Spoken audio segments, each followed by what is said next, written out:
Welcome to Politics Done Right. I am your host, Egberto Willies.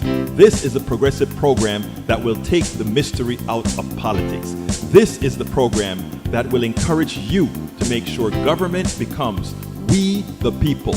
Whether you are liberal, progressive, conservative, or otherwise, you get to air your point of view. We are an independent media outlet that, unlike mainstream media beholden to corporations, we only owe allegiance to you.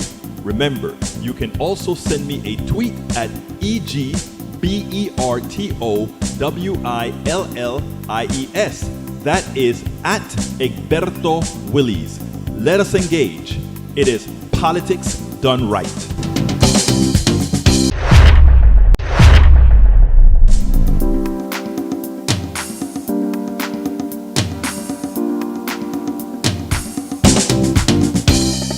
Welcome to Politics Done Right.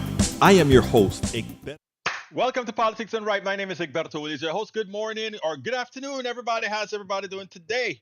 We're going to have a great show for you today, folks. Who do we have here? Where are all my peeps? I see folks on, but I don't see them on. I see so far it's on Twitter mostly. Whoa, that's interesting.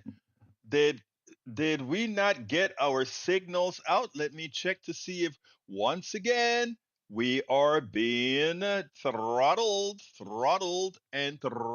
Let's see. All right, that information seemed to have just gone out, 3:03 p.m. Anyway, folks, we're going to have a great show for you today. It is Norman Reynolds is in the house. Norman from Katy, Texas. We also have in the house Eric Hayes from Kingwood, Atascosita. We have Melanie Keelan from Barcelona, Spain. We have Bridge MCP from Binghamton, New York. We have Paul Fleming from Powder Springs, Georgia. And we have, let's see, where is Michael Rudnan? He is always the first one there. Where is Yvette Avery Herod? She's always the second one here. Well, it seems like some people are missing. Sorry about that. Anyway, folks, we're going to have a great show for you today. How's everybody doing? Let's see. Eric, scores of firefighters from Lebanese armed group Hezbollah were seriously injured on Tuesday. That's sad. You know, what goes around comes around. That's all I got to say about that. You know, we know that the Israel spy forces can find all kind of ingenious ways to kill. Let's hope.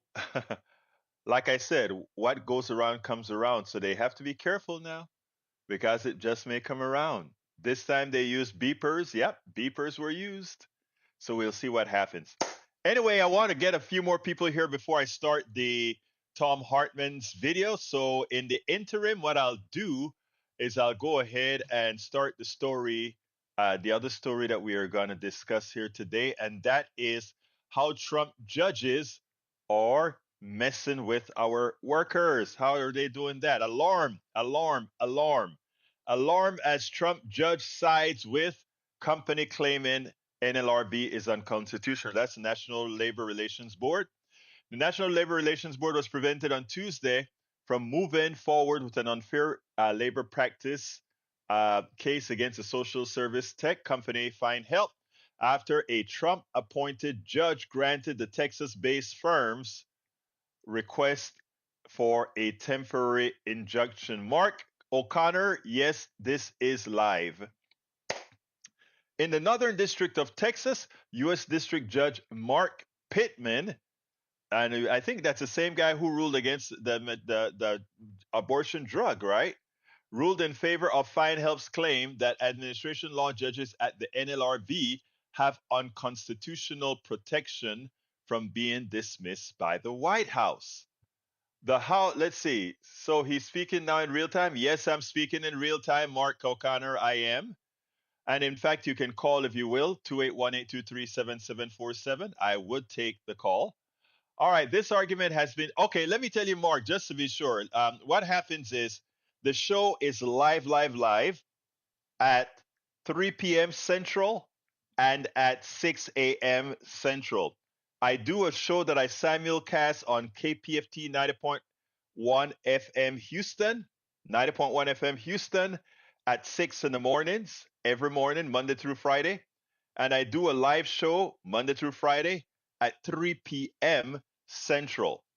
I do a rerun on shows at 6, and on the weekdays, I do a rerun of the show of the morning show at noon, and I do a rerun of this show at 9.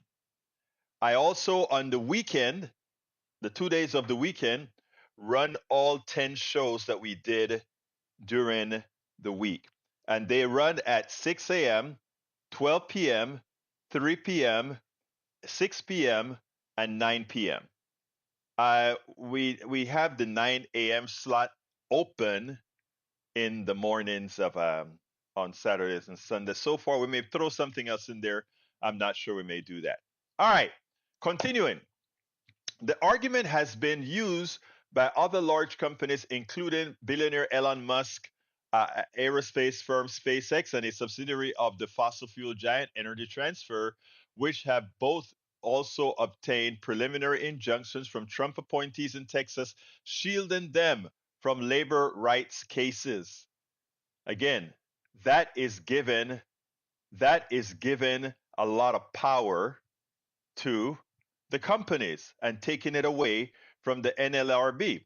Starbucks, Amazon, and Trader Joe's have also joined the corporate effort to strip the NLRB of its ability to carry out its duties as a federal agency tasked with protecting workers from unfair labor practices. The companies have claimed that the agency structure, which was established by the New Deal's National Labor Relations Act nearly a century ago, violates the president's removal powers under Article 2 of the U.S. Constitution. Prior to the New Deal, judges claimed things like overtime and child labor rules were unconstitutional. Think about it. When we say that Project 2025 is real and will cause real damage to America, this is what we're talking about. Because Project 2025, that's the whole deal. Get rid of the NLRB. Make sure the NLRB has no powers to do what it needs to do, which means unions are in trouble and all those things are in trouble. All right. Lawyers for the NLRB argued that the Findhelp case that the company is not entitled to relief from a court until the president tries to remove the administrative law judge assigned to Findhelp's case. But Pittman said he was unpersuaded by the NLRB arguments. Pittman cited a precedent established by the U.S. Court of Appeals for the Fifth Circuit, you know who that is, which ruled in 2022 that removal protections for the Securities and Exchange Commission judges were unconstitutional. In other words, they're saying these guys will always work at the threat of if they don't like if the political system don't like something that they do, they're just thrown out. This month, two federal judges, one appointed by former President Barack Obama and one by President Joe Biden, have rejected other corporate challenges, claiming the NLRB unconstitutionally structured, teeing up a potential U.S. Supreme Court case to settle the matter in the future. Whoops. And you know who that Supreme Court belongs to. Tuesday's ruling comes 18 months after the official Office of Professional Employees International Union filed a complaint with the NLRB saying Findhelp has illegally fired and coerced workers who were involved in organizing their workplace. The employees had voted 95 to 52 in favor of joining the union. The NLRB protects Americans' right to unionize, fight unjust firings, and collectively bargain for their wages, said the U.S. Progressive Caucus. Without its employers, can ignore labor laws and deprive workers of their rights. This is another move by the Trump appointed judges in favor of wealthy corporations. That is the reason why Trump cannot win. Because all these protections that we've had over decades after decades will be erased by Project 2025. Because all these things that corporations say that they want, get rid of the NLRB, have as much money into politics as they want, all of that gone. All right. I think we have enough now that I'm going to start. Welcome aboard, Shakula Hairstylist, Mark Connor. Welcome aboard. I think I saw somebody else as well. Norman Reynolds, I think I saluted you. Anyway, yeah, class war. I have been speaking about that for a long time. That's why I wrote this book. As I see it, class warfare, the only resort to right wing doom. And I talk about how the patent system has screwed us. How, I mean, it is a book where you can learn in easy to understand terms how our economy has messed us up. And what's the answer? The answer is this: how to make America utopia, take away the economy from those who rigged it. So I wrote two books that handles that, folks. You can go to politicsandright.com/books and pick them up. That's a good way of supporting what we do here. A good way of supporting what we do here. Anyway, let's go ahead and get ready and listen to brother, you know who, Thom Hartmann. I had a great interview with him yesterday. E2247, welcome. You're kind of late, but welcome. And May Wood from Long Beach, California is here as well. Welcome aboard, May Wood. All right, let's go ahead and listen to our brother Thom Hartmann. We had a great conversation. I think you guys are going to love it. Welcome to another edition of Politics Done Right. We are back again with a special guest, Thom Hartmann. Thom Hartmann is a New York Times best-selling author of over 30 books and the #1 progressive talk radio show host in America for more than a decade. His show airs on Sirius XM, radio stations nationwide, and Free Speech TV. His Hidden History series addresses critical topics like guns, healthcare, the Supreme Court, democracy, voting rights, among others. His latest books in the series, The Hidden History of the American Dream, The Demise of the Middle Class, and How to Rescue Our Future, explores this erosion. Good afternoon, Senor Thom Hartmann. How are you doing this afternoon? Hey, Berto. It's always great to be with one of the best talk show hosts in America. It's such an honor to be on your program. You do such great work. Well, look, my brother, I appreciate that. I mean, I use you as my guiding light because, again, I don't think there's another progressive that first of all, that knows the material like you do, that knows the history like you do, and that's able to do what you've done. And I can tell you, for all of us that are doing this work, you are the guy that we actually look up to. But you have this new book that's out, and I tell you, first of all, I love the series that you're writing. Tell us a little bit about this series before we get into the book specifically. Yeah, my wife Louise had this idea like 15 years ago, and we had at various times pitched it to different publishers. Back in the day, I'm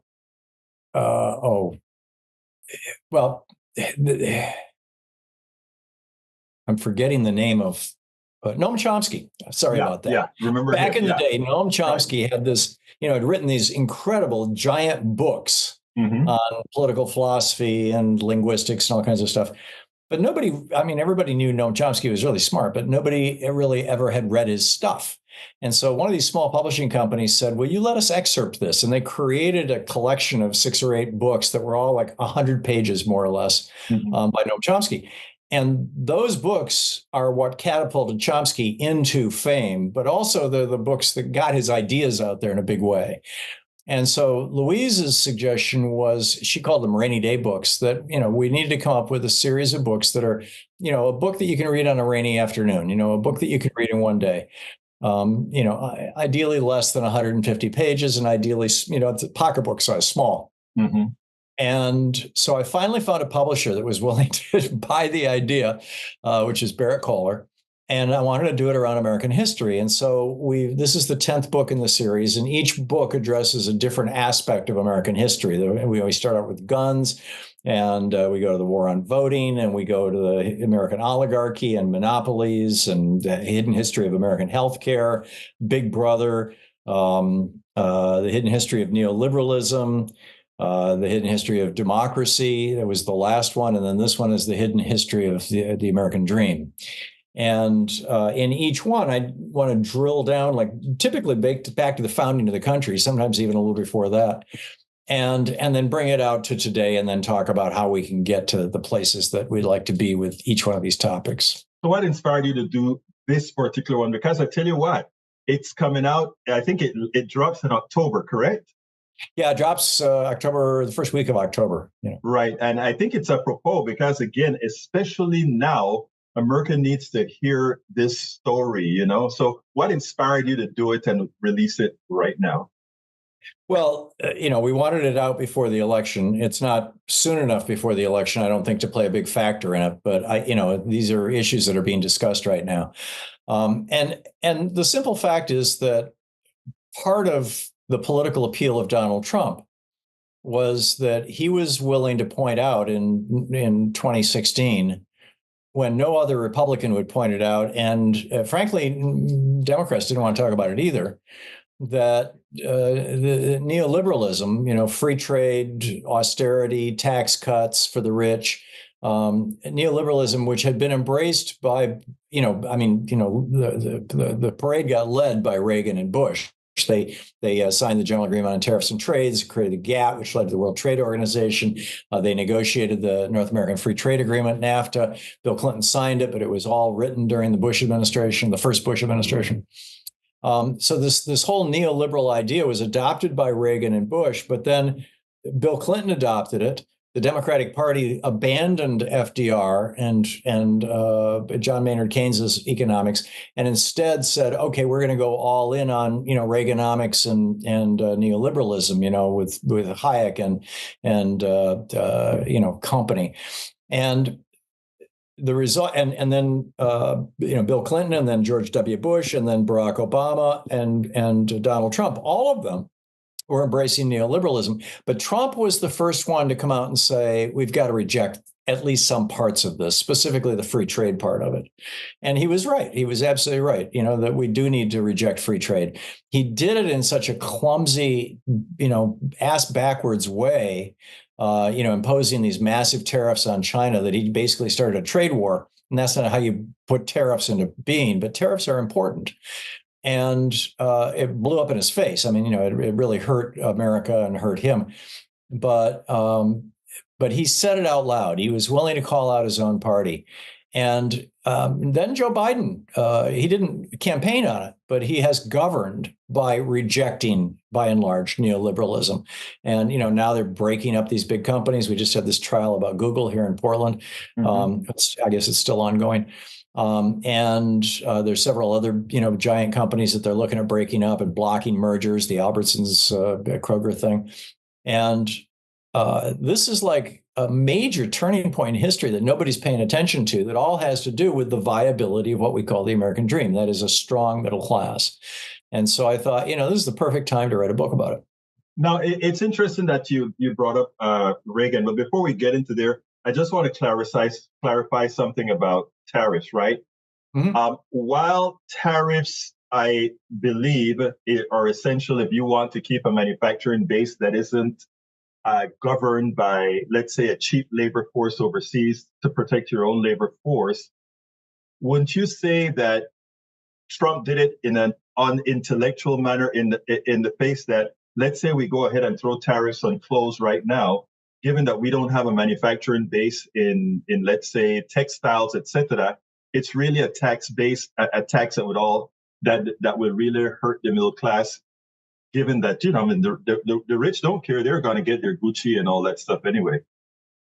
Yeah, by and large, at least the way Trump was doing it. I mean, keep in mind, we got on the tariff train in 1792. Mm-hmm. In 1791, Alexander Hamilton presented his 11-point plan for American manufacturers, sometimes referred to as the American Plan.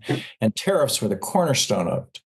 And, along with government subsidies for essential industries and building infrastructure like roads and things, and waterways, canals and things to transport goods.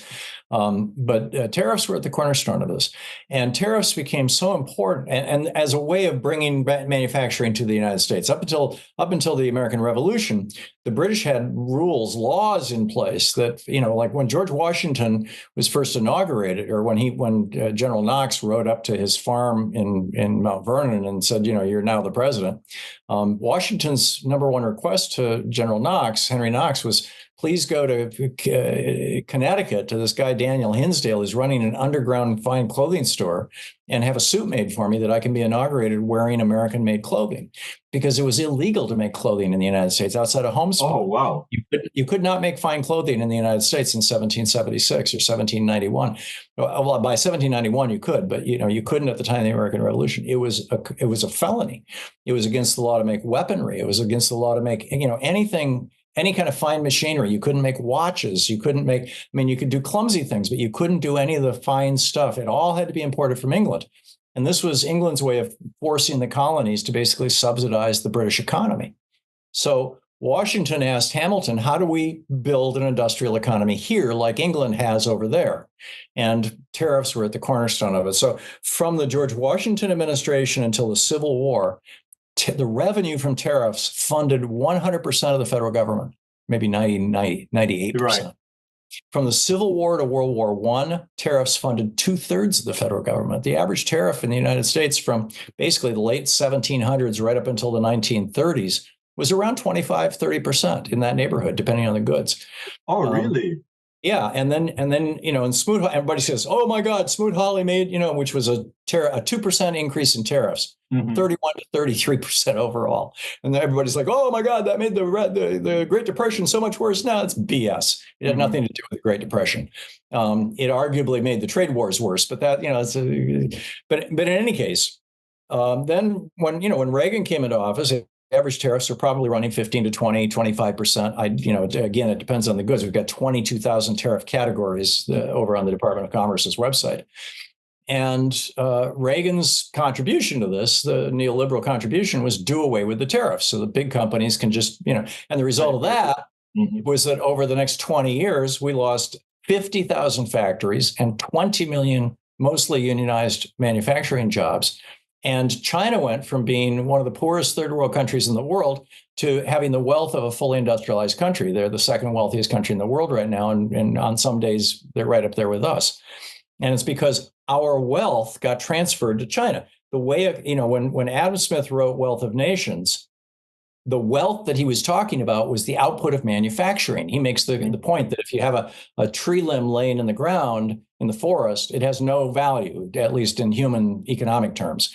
But if you apply labor and tools to it, if you take a knife and you carve it into an axe handle, you've now got something that you can sell. It now has an intrinsic value. And that value becomes part of the wealth of the entire nation. Because even if you sell that axe handle to somebody in China, they're giving you money equal to its value, and that money is staying here.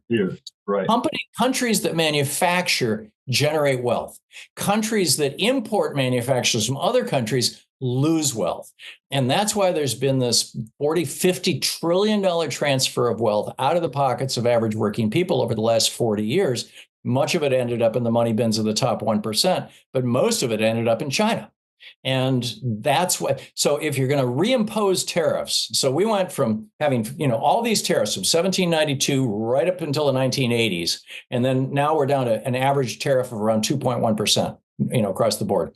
If you're going to bring those tariffs back and get back to 10, 15, 20%, which is what it's going to take to reindustrialize America, you have to do it gradually, you have to do it thoughtfully, and you have to do it out in the open. Because what you're doing when you impose a tariff is you're asking entrepreneurs and big businesses to build factories. And no company is going to say, "Oh, gee, look at that. There's a 15% tariff on T-shirts. I think I'll build a new T-shirt factory," if they don't know that tariff is going to be there for the next 20 years, because it's going to take them that long to amortize the cost of that factory. Right. So when Trump comes along and just slaps a 20% tariff on something coming from China, and everybody in American business is going, "Yeah, he did that as an executive action. The next president will just undo it. I'm not going to invest in a factory. That's crazy."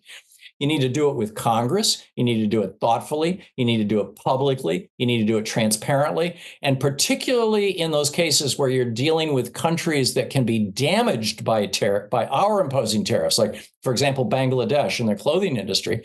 You want to go into Bangladesh and help them make the transition to a healthy domestic economy so that they can wean themselves off the need to have an export-driven economy, which by and large is what South Korea and Japan have done over the last 25, 30 years. And, poorer countries, Malaysia, Bangladesh, like that, could do it with our help. But this is a comprehensive policy that needs to be done. It's called an industrial policy.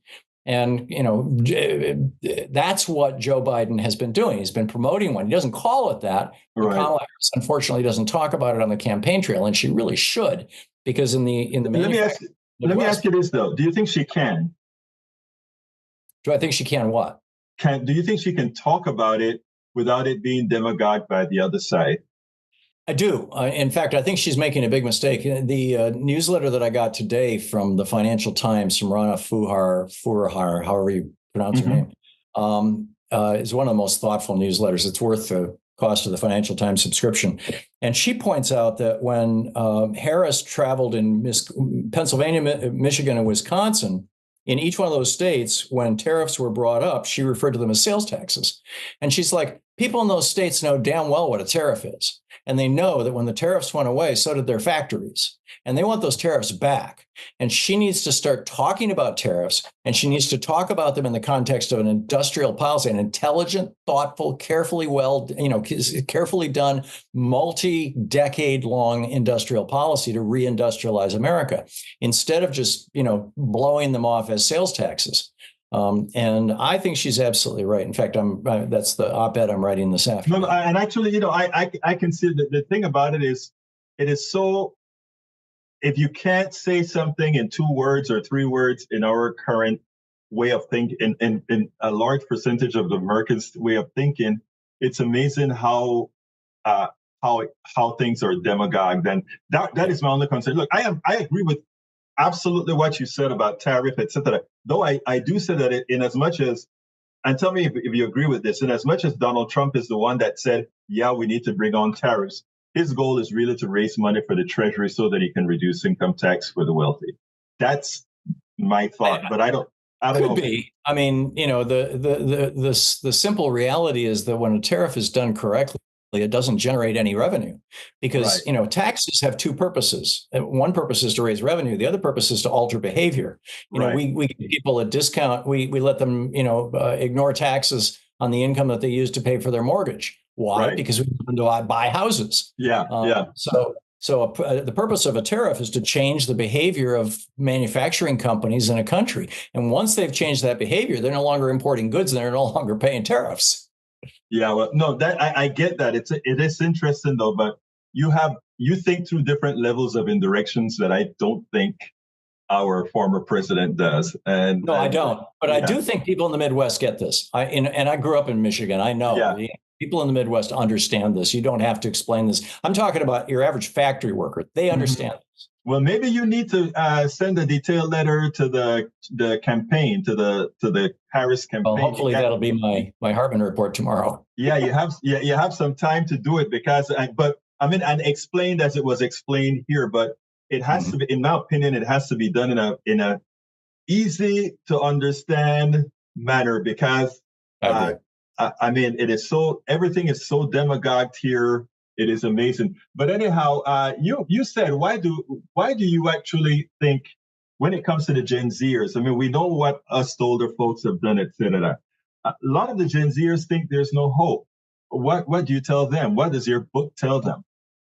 Well, we're facing challenges, no doubt about it. Climate change is probably the most existential of them, although world peace is another one. The nuclear war could end human life just as quickly as probably much faster than climate change even. But that doesn't mean that there are not solutions. And I firmly believe, this is the other piece that I'm writing for Day After Tomorrow, that I think that we need to revive the democratic peace theory. This idea that Francis Fukuyama was pushing in the late 1990s, that the neocons all converged around, that democracies, generally speaking, don't go to war unnecessarily. The only time they go to war is in defense of themselves. And therefore, the more democracies you have in the world, the less war you're going to have in the world. And I think that's a solid notion, and it's something that deserves to be pursued. But the other thing I would say to young people is that, and for that reason, by the way, I think we need to be defending Ukraine, because, we need to defend democracies. But that, the other thing for young people is that If we can return to Keynesian economics, if we can go back to where we were before the Reagan Revolution, if we can go back to free college education, if we can go back to inexpensive healthcare, where hospitals and health insurance companies are required to be not-for-profit corporations, for example, as was the case in the 1970s. If we can reclaim some of those common sense things that we had for a long, long time in the United States, and we just really lost since the Reagan Revolution.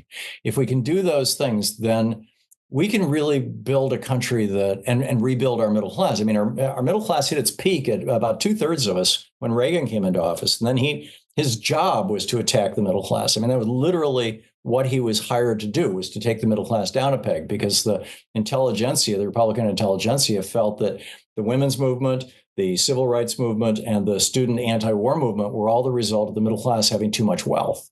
Russell Kirk wrote about this in his book, The Conservative Mind, in 1951. And at first, all the Republicans, with the exception of Buckley and Goldwater, thought he was crazy. But then when the 60s happened, all the Republicans were like, ho, yeah, he was absolutely right. He was a prophet. And this middle class thing got too big, and we've got to cut it down to size. And that was Reagan's mandate. And, from the GOP, and he took us from 2/3 of us being in the middle class to 43% of us right now. And that, and which is the American dream. And so that's, a large part of what my book is about, is how that happened, how we got into this terrible situation, how so many of us got left behind, why it takes two incomes right now to sustain a lifestyle that's about 20% lower in quality than what one income could do in 1980. And, how we get back, how we can rebuild the American dream, rebuild the American middle class. Now, Thom, what is it? I think I know the answer, but I want to hear what you say. What is in it to really decimate the middle class? What's in it for the others? Is it a bigger piece of the pie for a smaller group? I think there's two different cross currents that intersect of opinion and motive. You've got some really, really rich people who are afflicted with a severe form of obsessive compulsive disorder, OCD, known as hoarding syndrome. Mm-hmm. These are people who, if they were not born to wealthy families or did not have some big lucky break in their lives, would be living in an apartment with floor to ceiling tin cans and newspapers. They literally have that hoarding problem. Yeah. But because they were wealthy or born into wealth or acquired wealth, their hoarding is largely limited to, money in the bank, 700-foot yachts, mansions around the world, and girlfriends. But it's still hoarding syndrome. And so for people with hoarding syndrome, there's literally never enough, no matter how much there is. So you've got the problem of those people demanding tax cuts because they want more of whatever they're earning, on the one hand. On the other hand, I think that you have people who, in the Republican Party, conservatives, who really and truly believed what Russell Kirk wrote in 1951. And, prior to the 1930s, there had never been any country in the world where more than half of its population had been in the middle class. It had literally never happened. Because when you have unregulated capitalism, laissez-faire capitalism, you end up with the world that Charles Dickens wrote about in Christmas Carol. You end up with a very small top 1%, basically the royal family and their buddies, right, big industrialists, a very small middle class, which are the doctors, the lawyers, and the small business people. Mm-hmm. Keep in mind, Ebenezer Scrooge ran a one-man company with one employee. That was a small business, and he was the middle class in England at the time. And then you've got this huge, bottom 95, 96%, which are the working poor.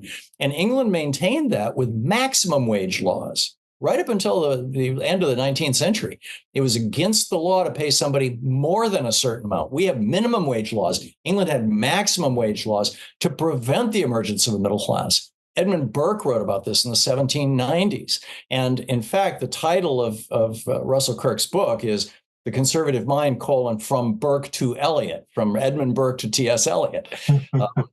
And so he was agreeing with Edmund Burke that if a middle class gets too large, it'll produce social instability, for the simple reason that the average middle class person, the average working class person really, who does not have a college education and did not come from wealth and affluence and does not have a lineage that includes people who held political power, just doesn't know how to govern. And to turn governance over to this large middle class would be a disaster. This was, Burke's theory. It was Kirk's theory. And like I said, from 1951, when he first published that, until around 1965, with the exception of William Buckley and Barry Goldwater, nobody really took it seriously in the Republican Party. But in the mid 60s, when the civil rights movement hit in a big way, when the women's movement hit in a big way, and then the student anti-war, anti-Vietnam War movement hit in a big way. And we had cities on fire. We had students in the streets being shot at by the National Guard. You had women, just speaking out loudly in ways that had just shocked the sensibility of these Republicans. They all of a sudden said, yeah, Kirk was right. Now, what do we do? Well, we've got to cut the middle class down to size. And that's what Reagan was elected to do. And that's what he did. The first thing he did was go after unions, because unions are the principal engine of the middle class. In his first month in office, he took down PATCO, the professional. I remember that well. Yeah, the airline pilots. Yeah. I mean, the air controllers. Yeah, exactly. Yeah. So, he did that, and then he cut taxes on rich people and raised taxes 18 times on average working people. He put a tax on Social Security income. He changed the law to enforce the tax on tips. It just goes on and on, right? But the whole mission of the Reagan administration, the Reagan Revolution, was to take that middle class below 50% to produce social stability. Reagan himself talked about how he didn't think we should have free college in America, because why should I pay those brats, his phrase, to engage their, quote, intellectual curiosity, end quote, when they, quote, oppose my policies, end quote. And so, when he came in as governor of California had a completely free education. University, the UC system was one of the best in the world, and it was completely free. I had friends from Michigan who, instead of paying $200 a month or a semester to MSU, traveled out to California to go to college for free. And Reagan took that down, and then as president, one of the first things he did was he cut federal college education by 18%, in one of his first 2 years. And so, it worked. Reagan did. So now we've got students $2 trillion in debt, and they're not protesting anymore like they used to, because they're afraid of getting kicked out of school and ending up, saddled with debt for the rest of their life, which is exactly what Kirk and Reagan, wanted. You've got, a women's movement that is in crisis right now with these abortion laws and whatnot. The Republicans trying to put women back in their place. I mean, Kirk's point was, young people won't know their place, minorities won't know their place, women won't know their place. And in fact, Kirk talked at some length about how you have to have classes and orders in society for society to operate properly. And of course, white educated men are at the top of the class in his mind. And so, we're refighting that battle. We're still basically fighting against Reaganism. And that's one of the major themes of my book. Although nobody will talk about it in those terms, because most people don't know the damn history. Well, I mean, every time I speak to you, there's so much that I learn about, and I think that is why it's so important, and why it's so important to have these books. Before I go into homes as a commodity, I want to kind of prick your mind a little bit more with regards to the class system and billionaires, etc. Why is it that the people who do the work, we know that we do the work. The engineer knows that the intellect comes from them. The scientists know that the intellect comes from them. Why do we allow a rather not very smart group of billionaires to be the ones that control our economy, to be the ones that control our government, to be the ones? And what prevents us from saying, by the way, you couldn't really exist without us. You couldn't really be rich without us. What is it that's missing within our collective psyche that doesn't force that to be what we fight for? I think the largest piece of this, Egberto, was 5, now it's 6 conservatives, Republicans on the U.S. Supreme Court. They still believe what Russell Kirk wrote about. They still believe that you've got to have students terrified, that women need to know their place, that minorities should have a place in society that's below that of the majority. And that's why John Roberts gutted the Voting Rights Act. That's why they're going after your right to vote, in more general ways. That's why they said that billionaires and corporations can throw virtually unlimited amounts of money into political campaigns. They really believe, the argument that Kirk was making in his book, although he never used the word oligarchy to the best of my recollection. It's been a couple of years since I read his book, but the form of government basically that he was advocating was oligarchy, ruled by the rich. Mm-hmm. And a meritocracy. Yeah. A meritocratic form of oligarchy. And I wrote about that in The Hidden History of Oligarchy, American Oligarchy. But basically, this is a classic case of, the road to hell is paved with good intentions, that so many of these guys who are promoting oligarchy like this, and particularly those on the Supreme Court, actually believe it's a more stable form of government than democracy. They don't genuinely believe in democracy. They're very skeptical of democracy. They often refer to it as mob rule and things like that. So anyway, it seems like the mob need, in my humble opinion, maybe it's time for us to get a little mobbish, if you will, because the idea of a few billionaires who, look, I'm an engineer, what you do. And it behooves me that it behooves me that I hear about Elon Musk having a suborbital flight, or a flight a couple of 100 miles above the Earth. And it's a great thing. I was working at NASA in the 90s when we put things out much further than that. But somehow he's doing a great thing because he's a billionaire. The silent folks that worked for Boeing Aerospace and Lockheed and all of that really did some work that he's built upon. Nothing is said about that. Well, but anyway, and he bought Tesla too. He didn't. Right. He's had some very successful acquisitions, and he started some things. As an entrepreneur, he's a smart guy. As a human being, but what I always talk about is, when we define entrepreneur, right? As an entrepreneur, he's a smart guy. I usually say as a capitalist, he's a smart guy. Yeah. But as far as producing something of value, debatable. But you actually said something that really whetted my taste buds. Homes as a commodity. What do you mean by that? Yeah, in the couple minutes we've got left here, let's dig into that. Yeah.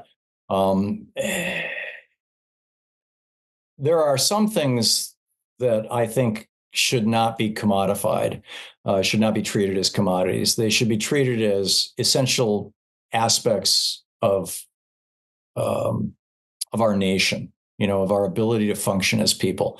I include education. I include healthcare in those categories. I include food in those categories, and housing. Many other countries protect housing. They don't allow foreign people to buy housing in their countries. They subsidize low-income housing. There's virtually, for example, in Singapore, which is not, an ideal democracy by any stretch, but in Singapore, there's basically no housing. There's no homelessness. If when there's more people, they build more houses.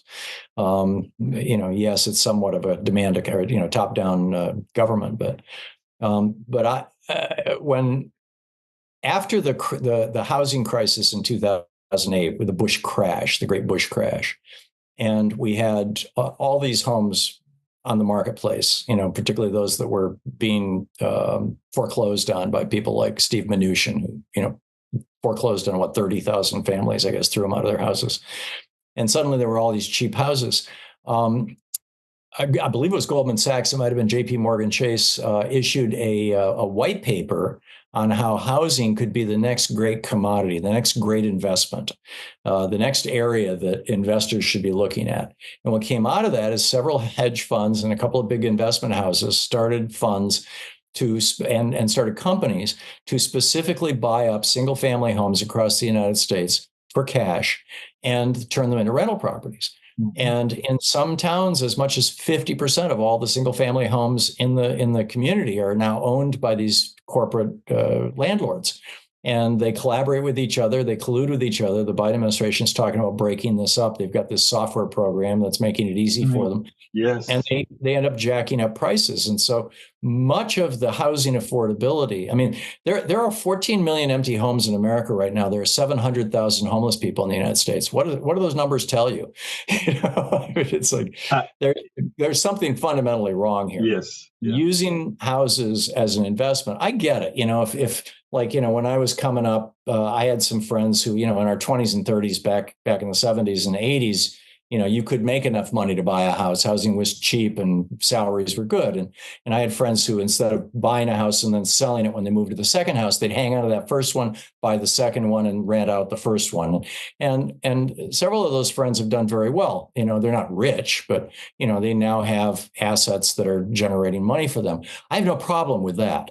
But when you've got a company coming into a town with a bag full of cash or cashier's checks representing $20 or $30 million and just buying houses sight unseen at auction or buying them for cash the minute a house hits the market and pricing everybody else out of the market, you're messing with the lifeblood of a country. You're messing with the ability of people to have the American dream, frankly. And we need to outlaw this. We need to, and the way to do it is with tax policy. You just eliminate all tax breaks for anybody who owns more than, say, 4 houses, period.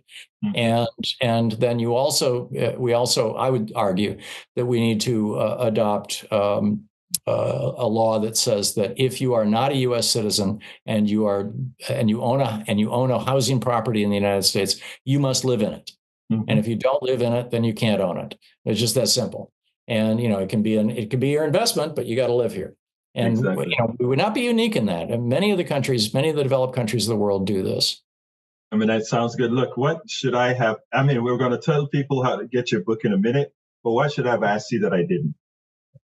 I can't think of anything. You're so good, Egberto. Okay, well, I don't know about all of that, but let me just say, folks, the name of the book is The Hidden History of the American Dream, the demise of the middle class and how to rescue our future. All the links for the book will be accompanied in the book, in the video, and everywhere else. It drops on, I believe, October 8th, if I recall. It's a book like every one of Brother Hartmann's book that should be gotten. Like I said, every time he comes on the program, I get an education. And every time you listen to Thom, you get an education. If we could have more people on here like him, it would be great. Anyway, Thom, look, it's been my pleasure to have you once again on Politics Done Right. Anything you want to say before we close? Thank you so much for having me with you, Egberto. It's always such a pleasure and an honor to hang out with you. You have a wonderful rest of your day, my friend. Thank you. You too. All right, folks, that was Thom Hartmann. And, I really, really enjoyed that interview. Like I tell him, and I meant that from the depths of my heart. This guy is a bastion of knowledge. While I'm an activist, I'm an engineer turned activist. This guy is a scholar turned activist. He reads a lot. He knows a lot. There are a lot of times that he's talking, and I would be like, oh, wow, I didn't know that. You mean I have the concepts down, but I don't know the genesis of the concepts. He does. And that is so, it is always such a pleasure to speak to somebody that actually does the homework, reads that, again, like I tell people all the time, they're scientists and then they're engineers. In this field, I remain the engineer. He's the scientist. The scientists go into detail on particular subjects. The engineer takes what the scientists develop and spread it out there and create what's best with it. And I love Brother Thom for that. Anyway, as far as tariffs are concerned, I want to reiterate what he had to say because, and I didn't do it as well as I should in the interview there, because Thom is right. We need to put our the reason we have to have these tariffs is to equalize the the advantage that a cheap labor market has relative to us. If we don't do that, it will always be cheaper to manufacture overseas, and we kill the manufacturing base in the United States. And he made another point that, as opposed to Trump wants the tariffs not to build an American manufacturing base, but to collect taxes and reduce the taxes of the wealthy. In other words, because until we have a full policy, as a measured policy, as he explained, meaning it's not just about imposing a huge tariff, it's about making sure that Bangladesh, the people who supply all our t-shirts and whatever, that they as well, as we are transitioning back to manufacturing here, that they don't go into oblivion, that their economies don't fracture. It's a dual thing, and that's why he talks about it being gradual, not 20% immediately. That you go up as a percentage as you start building your manufacturing base, and you do it in a deterministic manner, in such a way that we can start building our infrastructure, our economic factory-based infrastructure here. He laid it out perfectly. I trust that everybody got what he's saying. It wasn't a praise for, you know, you heard the term, a clock is right twice a day, and a dead clock is correct twice a day, and that is what that's the deal with Trump. Do we need more tariffs? As it turns out, yes. Do we need it the way Trump is doing it? Absolutely not. Absolutely not. Let's see what we got here. Alistair in Dreams, welcome aboard. Two great minds right here. Think Eric learned anything? Eric has Eric has a gene that prohibits him from taking anything from increasing his.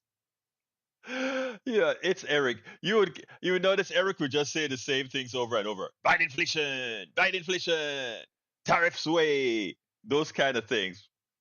Okay. But for those who want to learn, look, my program is for everybody, man. If you are interested in learning, you can come here and learn.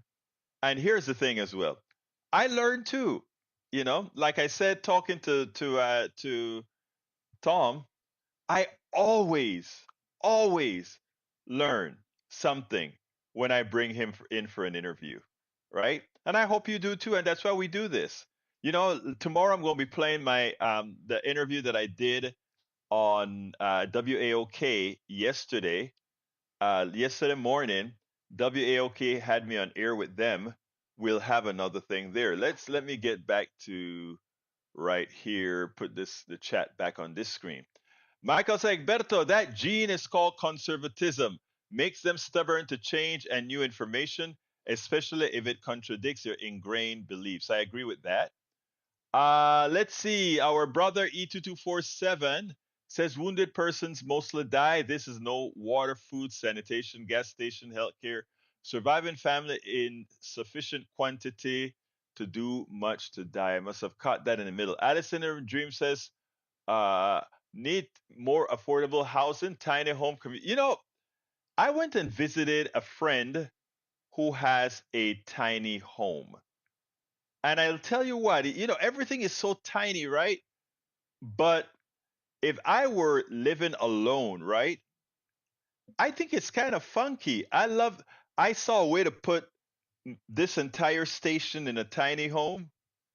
And yeah, I mean, it's pretty neat. And you can actually pull it with a trailer. I mean, with a regular car. I'm like, wow, that's pretty cool. A tiny home. Mainly says, I disagree. I wanted to send a $20 gift to my sister in Amsterdam and charge $75 to send it. I'm still pissed off. That is crazy. Egberto, I'd appreciate if you could sort out what the heck is going on with the pager explosion for tomorrow's show. It's nuts. It's an Israeli military act. That's what it is.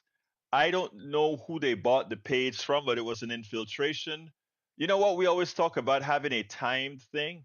Nobody's going to admit to it, but they use pagers in for more secure communication, between the fighters, etc. And Israel just gave them their supply, and they had a time bomb in there. Well, it's not time. I think it was activated by a code, but I'm pretty sure it was. Egberto, are you sure? Please look into it. Some details would be appreciated. I am going to look into it, but it seems like modus operandi. But I am going to look into it for more detail. Israel is hush hush about it, but I'll try to figure it out on some foreign websites. Okay, we are at 57. We're at 57, which means I got to get out of here. But before I get out of here, I want to ask all of you to please support the show, those of you who have the wherewithal to do so. And how can you support this program? You can support this program by going to politicsdoneright.com/support, politicsdoneright.com/support. That is where you find all the different options to support the program. But I have a request for those who have the wherewithal to do so. I'd like to kindly ask all those who can to become paid subscribers of our newsletter. It's like providing a coffee a month so that we can continue doing this in a deterministic manner. And how do you do that? You go ahead and you go to politicsdoneright.com/newsletter, politicsdoneright.com/newsletter. Click on that and become a paid subscriber. I mean, you can get it for free, right?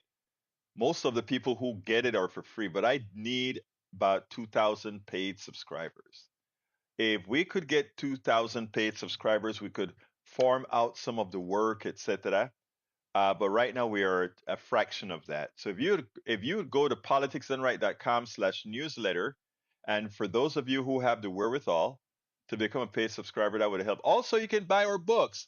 Check out all our books at politicsdoneright.com/books. We make very little on it, but it helps. But again, please, so you can go to politicsdoneright.com/books to purchase our books online. But guess what? Anybody who gets our newsletter, who subscribe to our newsletter, have all access to all of our books that you can read online. And any subsequent book that I write, you actually get it. And I have three books that I'm writing as well right now. So please consider becoming a paid subscriber of our newsletter by going to politicsdoneright.com/newsletter and select the paid option. And again, you'll be able to read all of the books. And before I go, I probably should show you what that looks like. And so I'll go ahead and do that right this minute by doing it this way. When you go to our website, or rather when you go to when you click on politicsdoneright.com/newsletter, first of all, this is what our website looks like. After you've subscribed, you can also go ahead and hit my books, and you can read all these books. As I See It, Class Warfare, The Only Resort to Right-Wing Doom, How to Make America Utopia, Take Away the Economy from Those Who Rigged It, It's Worth It, How to Talk to Your Right-Wing Relative Friends and Neighbors, and Tribulations from an Afro-Latino Caribbean Man, Racism Didn't Stop My Smile, Hope, or Journey Forward. You get a chance to read all of that once you become a paid subscriber. Again, that is how we can get things done. That is how we can continue doing what we do. So anyhow, I got to get out of here. My name is Egberto Willies. This is Politics Done Right. Love you all. I am what? Out.